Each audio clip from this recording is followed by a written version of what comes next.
येषु सर्वदा गुरुर्ब्रह्मा गुरुर्विष्णुः गुरुर्देवो महेश्वरः गुरुः साक्षात् परं ब्रह्म तस्मै श्री गुरवे नमः। अगजानन पद्मार्कं गजाननमहर्निशम् अनेकदं तं भक्तानां एकदन्तमुपास्महे।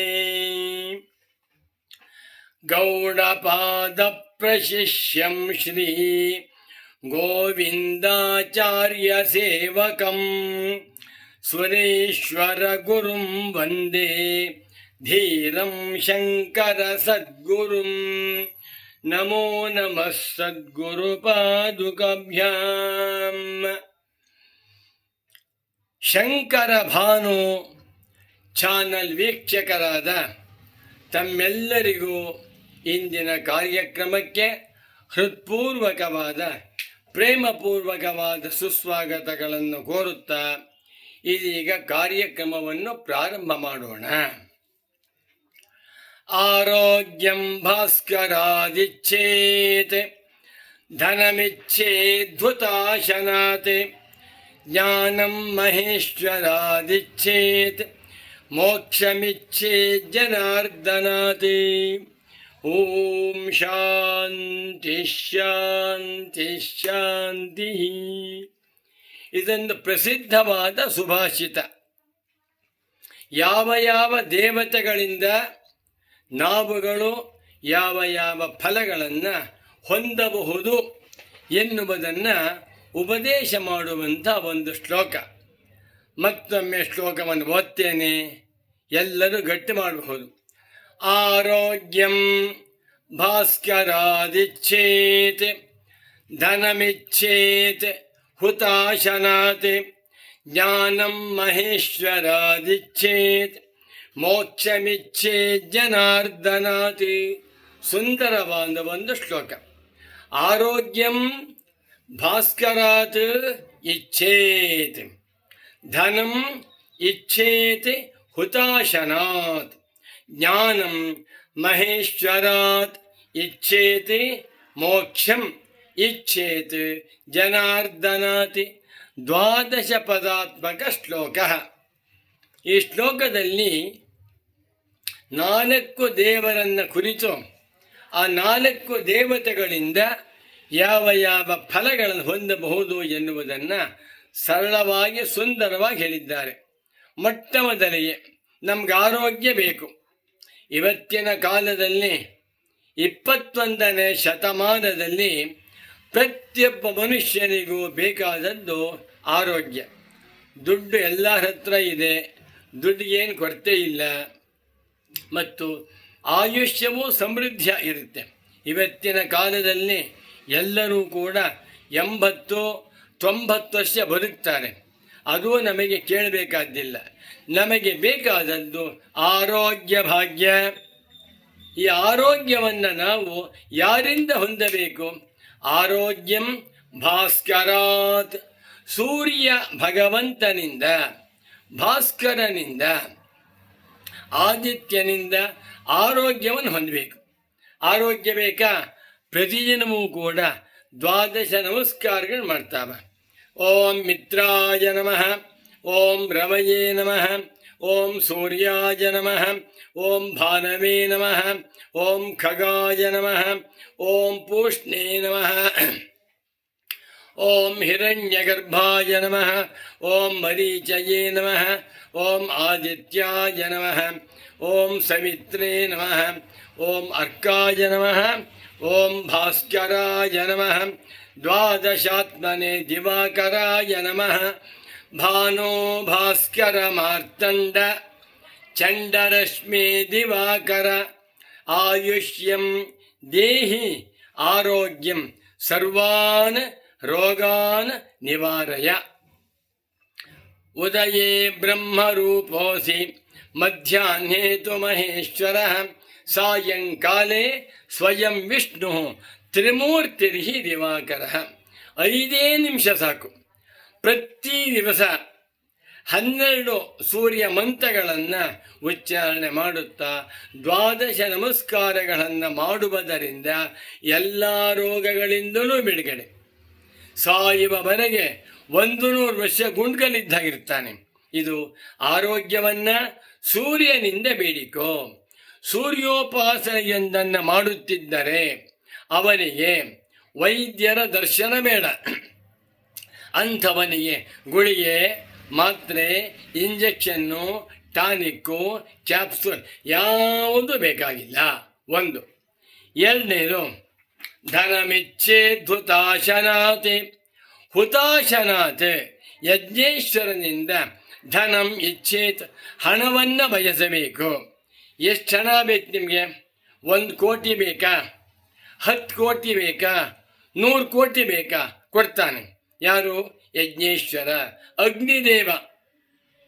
ಅಗ್ನಿದೇವನ ಆರಾಧನೆಯಿಂದ ಎಷ್ಟು ಬೇಕಾದರೂ ಹಣವನ್ನು ಸಂಪಾದನೆ ಮಾಡಬಹುದು.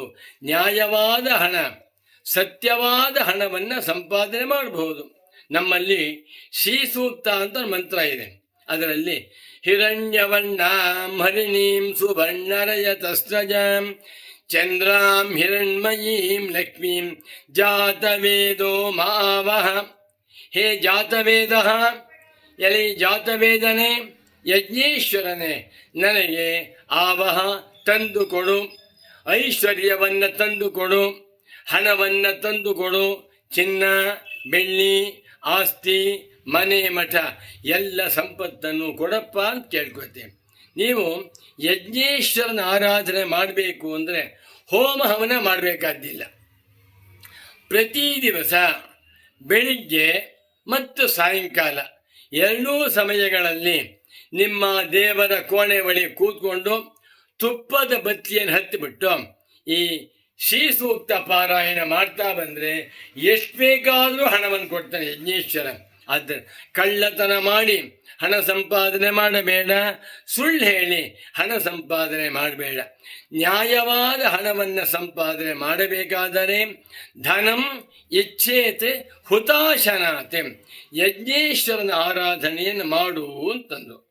3ನೇದು ಜ್ಞಾನಂ ಮಹೇಶ್ವರಾದಿಚ್ಛೇತ್. ನಮಗೆ ಜ್ಞಾನ ಬೇಕು. ಲೌಕಿಕ ವಿದ್ಯೆ, ಶಾಸ್ತ್ರೀಯ ವಿದ್ಯೆ, ವೇದಾಂತ ವಿದ್ಯೆ ಬೇಕಾದರೆ ಪರಮೇಶ್ವರನ ಆರಾಧನೆ ಮಾಡು. ಪರಮೇಶ್ವರ ಸರ್ವಜ್ಞ ಮೂರ್ತಿ, ಪರಮೇಶ್ವರ ಜ್ಞಾನಾಮೃತ ಸಿಂಧು, ಪರಮೇಶ್ವರ ದಕ್ಷಿಣಾಮೂರ್ತಿ. ಇಂಥ ಪರಮೇಶ್ವರನ ಆರಾಧನೆಯಿಂದ ಎಲ್ಲ ವಿದ್ಯೆಗಳನ್ನು ಹೊಂದಬಹುದು. ಯಾರು ವಿದ್ಯಾರ್ಥಿಗಳೋ ಜ್ಞಾಪಕ ಇಟ್ಕೊಳ್ಳಿ, ಆ ವಿದ್ಯಾರ್ಥಿಗಳು ಪ್ರತಿದಿನವೂ ಕೂಡ ಓಂ ನಮಃ ಶಿವಾಯ, ಓಂ ನಮಃ ಶಿವಾಯ ಎನ್ನುವಂಥ ಶಿವ ಪಂಚಾಕ್ಷರಿ ಮಂತ್ರವನ್ನು ಜಪ ಮಾಡುತ್ತಾ ಬಂದರೆ ಸಂತುಷ್ಟನಾದ ಪರಮೇಶ್ವರ ಅಂಥವರಿಗೆ ವಿದ್ಯೆಯನ್ನು ಕೊಡುತ್ತಾನೆ, ಬ್ರಹ್ಮಜ್ಞಾನವನ್ನು ಅನುಗ್ರಹವನ್ನು ಮಾಡ್ತಾನೆ. ಆದ್ದರಿಂದ ಜ್ಞಾನಂ ಮಹೇಶ್ವರಾದಿಚ್ಛೇತೆ. ಇನ್ನು ಮೋಕ್ಷ, ನಮಗೆ ಸಂಪಾದನೆ ಸಾಕು. ಯಾವ ಆಯುಷ್ಯ, ಆರೋಗ್ಯ, ಐಶ್ವರ್ಯ, ಅಧಿಕಾರ, ಕೀರ್ತಿ, ಸುಖ, ಸಂಭೋಗ, ಸಂತೋಷ ಯಾವುದು ಬೇಕಾಗಿಲ್ಲ. ನಮಗೆ ಬೇಕಾದದ್ದು ಮೋಕ್ಷ, ಕೈವಲ್ಯವೇ ನಮಗೆ ಬೇಕು ಅಂತಿದ್ದರೆ ಜನಾರ್ದನಾತ್ ಮಹಾವಿಷ್ಣುವನ್ನು ಆರಾಧನೆ ಮಾಡು. ತದ್ಧಾಮ ಪರಮಂ ಮಮ, ಗೀತಾಚಾರ್ಯನ ಮಾತು. ಆ ಬ್ರಹ್ಮಭವನಾಲ್ಲೋಕ ಪುನರಾವರ್ತಿನೋರ್ಜುನ ಮಾಮುಪೇತ್ಯತು ಕೌಂತೇಯ ಪುನರ್ಜನ್ಮ ನವಿದ್ಯತೆ ಎಂದು ಜನಾರ್ದನ ಸ್ವರೂಪಿಯಾದ ಶ್ರೀಕೃಷ್ಣ ಪರಮಾತ್ಮ ಹೇಳಿದ್ದಾನೆ. ಆದ್ದರಿಂದ ಜನಾರ್ದನನನ್ನು, ಮಹಾವಿಷ್ಣುವನ್ನು ಆರಾಧನೆ ಮಾಡುತ್ತಾ ಬಂದರೆ ಓಂ ನಮೋ ಭಗವತೆ ವಾಸುದೇವಾಯ, ಓಂ ನಮೋ ನಾರಾಯಣಾಯ ಸಾಕು. ಇದನ್ನು ಜಪ ಮಾಡ್ತಾ ಬಂದರೆ ನನಗೆ ಮೋಕ್ಷವನ್ನು ಅನುಗ್ರಹ ಮಾಡು, ಅಭ್ಯುದಯಗಳ ಸಾಕು ಎಂದು ಕೇಳಿಕೊಂಡರೆ ಮಹಾವಿಷ್ಣು ಅಂಥವರಿಗೆ ಮೋಕ್ಷ ಸಾಮ್ರಾಜ್ಯವನ್ನೇ ಅನುಗ್ರಹ ಮಾಡುತ್ತಾನೆ ಎನ್ನುವ ಒಂದು ಸುಭಾಷಿತ ಶ್ಲೋಕವನ್ನು ನನ್ನ ಪರಮ ಪೂಜ್ಯ ಸದ್ಗುರು ಪುಂಗವರಾದ ಶ್ರೀ ಶ್ರೀ ಶ್ರೀ ಸಚ್ಚಿದಾನಂದೇಂದ್ರ ಸರಸ್ವತಿ ಸ್ವಾಮಿಗಳವರು ಉಪದೇಶ ಮಾಡಿದ್ದಾರೆ. ಮತ್ತೊಮ್ಮೆ ಶ್ಲೋಕವನ್ನು ಹೇಳ್ತೇನೆ, ಇದನ್ನು ಬರ್ಕೊಂಡು ಎಲ್ಲ ಗಟ್ಟಿ ಮಾಡಿಬಿಡಿ. ಆರೋಗ್ಯಂ ಭಾಸ್ಕರಾದಿಚ್ಛೇತ್ ಧನಮಿಚ್ಛೇತ್ ಹುತಾಶನಾತ್ ಜ್ಞಾನಂ ಮಹೇಶ್ವರಾದಿಚ್ಛೇತ್ ಮೋಕ್ಷಮಿಚ್ಛೇತ್ ಜನಾರ್ದನಾತಿ. ಇದಕ್ಕನುಸಾರವಾಗಿ ಯಾವ ಯಾವ ದೇವತೆಯನ್ನ ಹೇಗೆ ಸಂತೋಷಪಡಿಸಬೇಕು ಎನ್ನುವುದನ್ನು ತಿಳಿಸುವಂಥ ಮತ್ತೊಂದು ಶ್ಲೋಕವಿದೆ. ಅಲಂಕಾರ ಪ್ರಿಯೋ ವಿಷ್ಣು ಅಭಿಷೇಕ ಪ್ರಿಯ ಶಿವ ನಮಸ್ಕಾರ ಪ್ರಿಯೋ ಭಾನು ಬ್ರಾಹ್ಮಣೋ ಭೋಜನ ಪ್ರಿಯ. ಇದು ಮತ್ತೊಂದು ಶ್ಲೋಕ. ಅಲಂಕಾರ ಪ್ರಿಯೋ ವಿಷ್ಣು, ಮಹಾವಿಷ್ಣುವಿಗೆ ಶ್ರೀಕೃಷ್ಣ ಪರಮಾತ್ಮನಿರಬಹುದು, ತಿರುಪತಿ ತಿರುಮಲೈ ವೆಂಕಟೇಶ್ವರನಿರಬಹುದು. ಅಂಥ ಮಹಾವಿಷ್ಣುವು ಅಲಂಕಾರ ಪ್ರಿಯ. ಅಭಿಷೇಕ ಪ್ರಿಯ ಶಿವ, ಶಿವನಿಗೆ ಯಾವ ಅಲಂಕಾರವೂ ಬೇಡ. ಶಿವನ ಪೂಜೆ ಅತ್ಯಂತ ಸುಲಭವಾದ, ಈಸಿಯೆಸ್ಟ್. ಮಹಾವಿಷ್ಣುವಿನ ಪೂಜೆ ಅತ್ಯಂತ ಎಕ್ಸ್ಪೆನ್ಸಿವ್, ಕಾಸ್ಟ್ಲಿಯಾದದ್ದು.